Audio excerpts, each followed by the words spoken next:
What if I told you that the one device you sleep next to, eat with, and carry into the bathroom might be quietly rewiring how you think? Not dramatically, not overnight, just slowly, like water shaping stone. 7 days. No social media, no scrolling, no YouTube. Yes, I know the irony.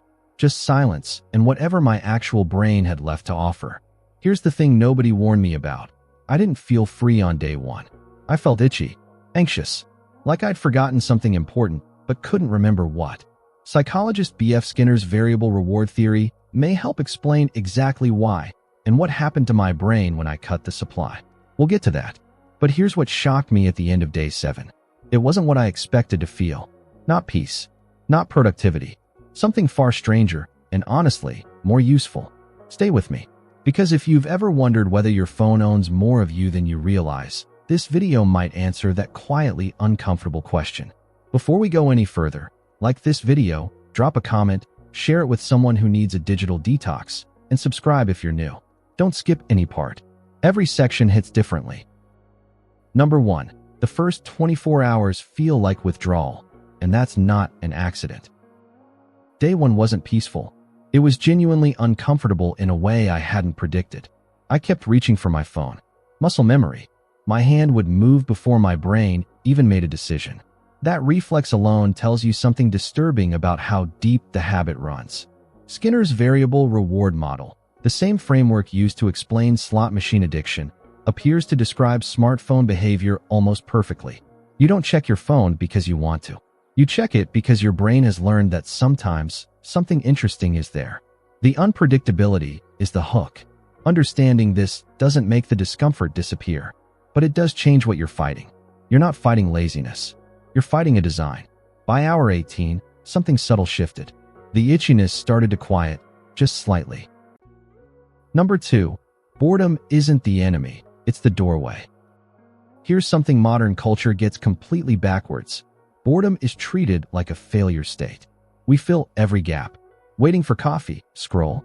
Walking to the car, podcast. Sitting in silence. Literally anything but silence. But neuroscience research suggests the brain's default mode network, the part that activates during unstructured rest, is where creativity, self-reflection, and emotional processing actually happen. We've been suppressing that constantly. By day 3, boredom stopped feeling like emptiness. It started feeling like space. I found myself noticing things I hadn't in years. The specific way afternoon light hits a wall. How my thoughts, when left alone, actually had somewhere to go. Small things, but they felt oddly significant. Philosopher Blaise Pascal wrote, centuries before smartphones existed, that all of humanity's problems stem from man's inability to sit quietly in a room alone. That line hit differently on day 3 than it ever did in a philosophy class. Number 3. Your attention is being sold, and you're paying with your focus. This one's practical, blunt even. Every free app you love is free for a specific reason. You are the product. Your attention, measured in seconds per session, swipes per minute, return visits per day, is what gets packaged and sold to advertisers. Former Google design ethicist Tristan Harris has argued that technology companies employ entire teams of behavioral scientists specifically to maximize the time you spend on screen. That's not a conspiracy. That's a business model. By day 4 of no phone, my ability to focus on a single task for longer than 10 minutes started returning. I hadn't even noticed I'd lost it. Reading a full chapter without stopping. Writing a paragraph without checking anything. Sitting with one thought until it actually developed into something. These sound ordinary. They didn't feel ordinary after months of fragmented attention. Number 4. Relationships change shape when the screen disappears. Something unexpected happened on day 5. A real conversation, not a long one. A friend called, actual phone call, allowed under my rules, and we talked for nearly 2 hours. No distractions, no half attention. I wasn't composing a reply to someone else while he was speaking. He said, near the end, "You seem different, more present." That comment stayed with me, because I hadn't realized how often I was physically with people but mentally somewhere else, in a feed, in a comment section, in a thread that would be forgotten by morning.